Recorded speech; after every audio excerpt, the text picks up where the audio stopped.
మీ కుటుంబ శాంతి, ఆరోగ్యం, ఆర్థిక అభివృద్ధి కోసం రుద్రాక్ష మహాపూజలో తప్పక పాల్గొనండి. ఇప్పుడే నమోదు చేసుకోండి. రమగారు, మనము అక్బర్ బీర్బల్ స్టోరీస్ చెప్తున్నాం కదా, ఈరోజు ఒక స్టోరీ చెప్పుకుందామండి.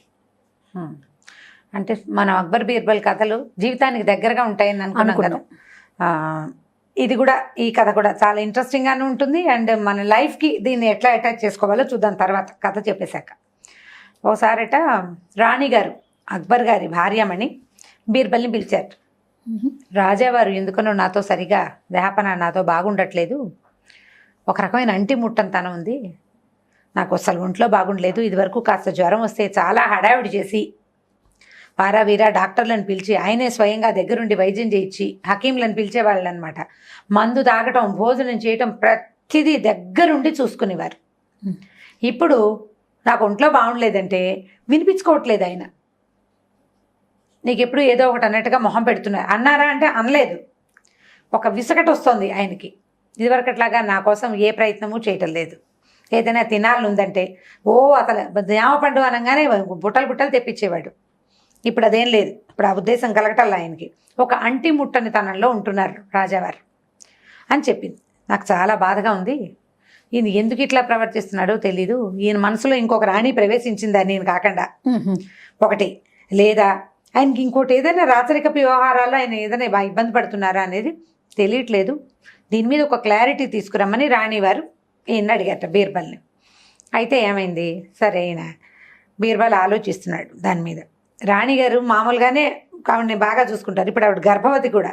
ఇప్పుడు ఇంకా బాగా జాగ్రత్తగా చూసుకోవాలి. మామూలు జ్వరం వస్తేనే హైరాణ పడి మందులు వేయించే మనిషి ఆవిడ గర్భవతి అయితే ఆవిడకి తిండికి ఏం కావాలో చూడలేదు, వైద్యం చూపించట్లేదు. రెండు పనులు చేయకుండా ఉండటానికి రాజావారికి ఏమిటి కారణం ఏంటి, ఆయన ఉద్దేశం ఏమిటో ఇతనికి తెలియలేదు. సరే ఏమైంది, ఆ సాయంకాలమో రెండో రోజో మూడో రోజో రాణివారు చాలా బాధపడుతున్నారు అన్నట్టుగా రాజాగారికి చెప్పాడు. ఈయన మన అక్బర్ గారికి బీర్బల్ చెప్పాడనమాట. చెప్పేసరికల్లా అక్బర్ అన్నాడు, ఏమిటో నొయ్ మన స్త్రీలు నాకు అర్థం కాదు, ఎంత బాగా చూసినా వీళ్ళకి ఏదో ఒకటి వస్తూ ఉంటుంది.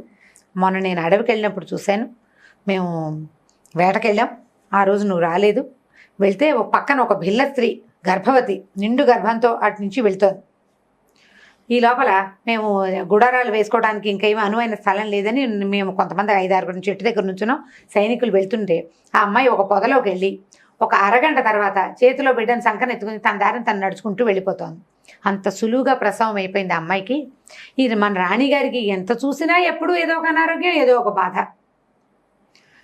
నాకు అర్థం కావట్లేదు, ఎక్కడ తప్పు చేస్తున్నామో తెలియట్లా.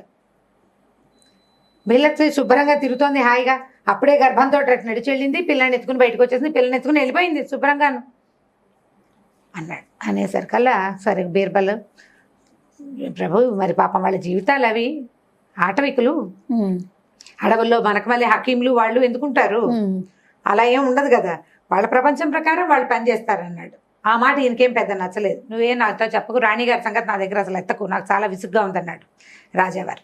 సరే ఈయన ఏం చేశాడంటే రాజాగారికి తగిన శాస్త్ర చేయాలనుకుని మళ్ళీ రాణిగారి దగ్గరికి వెళ్ళాడు. అంతఃపురానికి వెళ్ళి ఆవిడకు ఒక ఐడియా చెప్పాడనమాట. చెప్పి వెళ్ళిపోయాడు. సరే ఈవిడేం చేసింది, ఓ దాసిని పిలిచి ఇవాళ నుంచి తోటలో మొక్కలకి నీళ్ళు పోయొద్దు అని చెప్పింది. సరే తోటలో మొక్కలకు నీళ్ళు పోయటం మానేశారు. ఒక 3-4 రోజులు గడిచేసరికల్లా 5వ రోజునో 6వ రోజునో అక్బర్ పాదుషా వారు రాణిగారిని చూడడానికి వచ్చారు అంతఃపురానికి. భార్యాభర్తలు రోజు మనకు మళ్ళీ ఒక ఇంట్లోనే ఉండటం, ఒకే చోట ఉండే రోజులు కావు. అంటే రాజులు రాణులు అలా కలిసి ఉండరు. అప్పుడప్పుడు ఆయన ఆవిడ దగ్గరకు వస్తూ ఉంటాడు. ఒక 5-6 రోజుల తర్వాత అంటే తోటలో నీళ్లు పోయడం, మొక్కలకు నీళ్లు పోయటం మానేసిన 5-6 రోజులకి రాజావారు వచ్చారు. ఆయన ఇక్కడ లోపలికి వస్తుంటే అంతఃపురం చుట్టూతా ఉన్న తోట అంతా వాడిపోయి నలిగిపోయి పూలన్నీ రాలిపోయి మొక్కలన్నీ ఎండిపోయి శుష్కించిపోయి పరమ దరిద్రంగా కనపడింది. ఆయన లోపలికి వచ్చాడు. వచ్చి చెడామడ అరుచుకుంటూ వచ్చాడు. ఏమిటి మొక్కలకు నీళ్ళన్నా పోయిరా, శ్రద్ధ లేదు, ఏం చేస్తున్నారు మీరని రాణిగారి మీద అరిచాడు. అరిచేసరికల్లా రాణిగారు రాహ్యాళ్ళకి వెళ్దాం పదండి జహాపన అని ఆవిడ కూడా వచ్చిన సంచి చేత్తో పుచ్చుకొని వాకింగ్కి భర్తతో పాటు బయటకు వచ్చింది. ఆయన రుసరుసలాడుతూ, నీకు శ్రద్ధ లేదా, అంతఃపుర రక్షణ నీది, నేను ఇలాగే చూస్తున్నానా ప్రజల్ని, నువ్వు చూడు నీ దగ్గర ఉన్న తోటను ఎలా చేసావు అంటే, అదేమిటి జహాపన, మొన్న మీరు వేటకెళ్ళారు చూసారా, అప్పుడే మేము కూడా కాసేపు బాగుంటుందని వనవిహారానికి వెళ్ళాము, అడవిలో మొక్కలకి నీళ్లు పోసేవాడు లేడు, పాదులు చేసేవాడు లేడు, ఎవ్వడూ లేడండి. పెద్ద పెద్ద వృక్షాలు నిగనిగలాడుతూ ఎంత బాగున్నాయి, ఇంతంత లావు నేరేడు పళ్ళు, ఈ లావు జామ పళ్ళు, అక్కడి నుంచి అసలు పువ్వులు సంపెంగలు విరగబూసేసి గుమగుమలాడిపోతోంది వనమంతా. పళ్ళు, పువ్వులు, లతలు, తీగలు అన్నీను. ఎవరు నీళ్లు పోయిరు, ఏం పోయిరు, మనం మాత్రం ఎందుకు పోయటం అనవసరంగా? అందుకని పోయలేదండి. పోయి చదువు పని వాళ్ళకి, పనులు దండగ కదా, పని దండగా. వీళ్ళకి వేరే పనులు ఉన్నాయి, ఈ మొక్కలకి నీళ్ళు పోసే ప్రోగ్రామ్ ఎందుకు అనవసరంగా? అడవిలో ఎవరు పోయటం లేదు, అవైనా బాగుంటాయి, అవన్నీ బ్రహ్మాండంగా ఉంటాయి, ఇవి కూడా అలాగే ఉంటాయి అనేసరికల్ మీకు బుద్ధుందా అన్నాడు ఆయన. రాజావారు, బుద్ధుందా మీకు కొంచెమైనా? అడవికి దీనికి ఉద్యానవనానికి పోలిక ఏమిటండి? మీకు తెలియట్లేదు.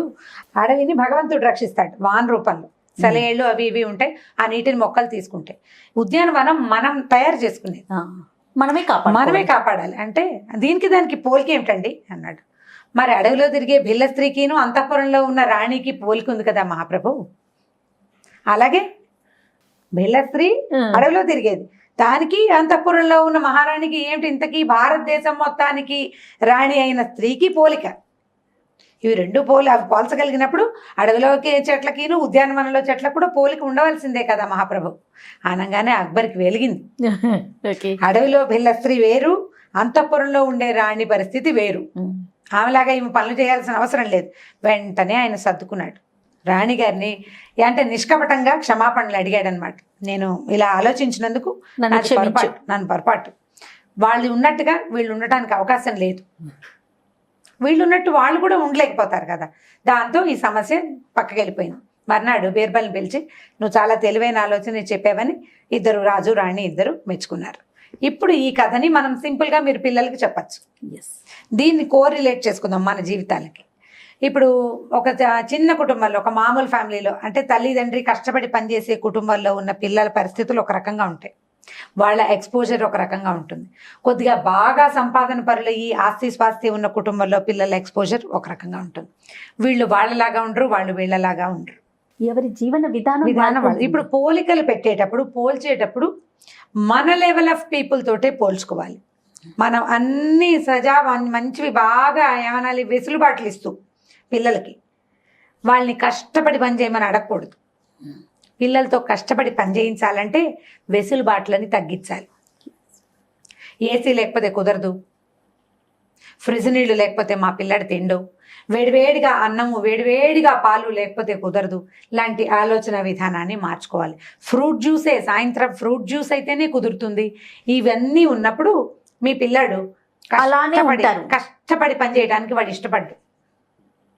నేను ఊరికే ఉదాహరణకు చెప్పాను, ఇవన్నీ తప్ప అని నన్ను ప్రశ్నించద్దు. ఉదాహరణకు చెప్తాను. మీరు ఈ ఫెసిలిటీస్ ఇచ్చిన కొందికి పిల్లలు కష్టపడి పనిచేసే దృక్పథాన్ని నుంచి బయటకు వచ్చేస్తారు. అసలు కష్టాన్ని నిష్ఠూరం అంటే ఏమిటో తెలియదు. వీళ్ళని సడన్గా పెద్దవాళ్ళని అయిపోమని కష్టపడి పనిచేసేసేమని మనం అడగలేకపోతాం. అందుకని బాగా ఫెసిలిటీస్ పిల్లలకి ఇవ్వద్దు. ఇచ్చినప్పుడు ఎక్స్పెక్ట్ చేయొద్దు. ఎక్స్పెక్ట్ చేయడం అనేది ఒక వేరే విషయం. మనం ఇన్ని ఫెసిలిటీస్ కూర్చేటప్పుడు వాడికి దానికి తగినట్టుగానే పిల్లలు నాజుగానే ఉంటారు. ఇదివరకు మేము మైల్లో నడిచి వెళ్ళేవాళ్ళం. చాలా మంది తండ్రులు ఇది ఒక కంప్లైంట్ ఉంటుంది, 3 కిలోమీటర్లు నడిచి వెళ్ళి నేను స్కూల్కి వెళ్ళేవాడిని, మా వాడికి రోజు కారులో పంపిస్తున్నాను, అయినా వీడికి బుద్ధి లేదంటుంటారు. ఒక ఆయన చెప్తారు నాకు, అట్లా నువ్వు కూడా వీడిని కూడా నడిపించి పంపించచ్చు కదా, ఎందుకు నువ్వు కారు ఇస్తున్నావు? నువ్వు పడ్డ కష్టం నీ పిల్లాడు పడకూడదని నువ్వు కారు ఇస్తున్నావు. ఇప్పుడు నీ కష్టాన్ని వాడికి గుర్తించే అవకాశం నువ్వు ఎక్కడిచ్చావు? నువ్వు చెప్తావు వారానికి శని ఆదివారాలు కలిసి కూర్చొని భోజనం చేసిన ప్రతిసారి మనం చెప్తుంటాం, మా చిన్నప్పుడు మేము నడిచి వెళ్ళాము, మా నాన్న మాకు రూపాయి ఇవ్వలేదు లాంటి మాటలు చెప్తావు పిల్లడికి.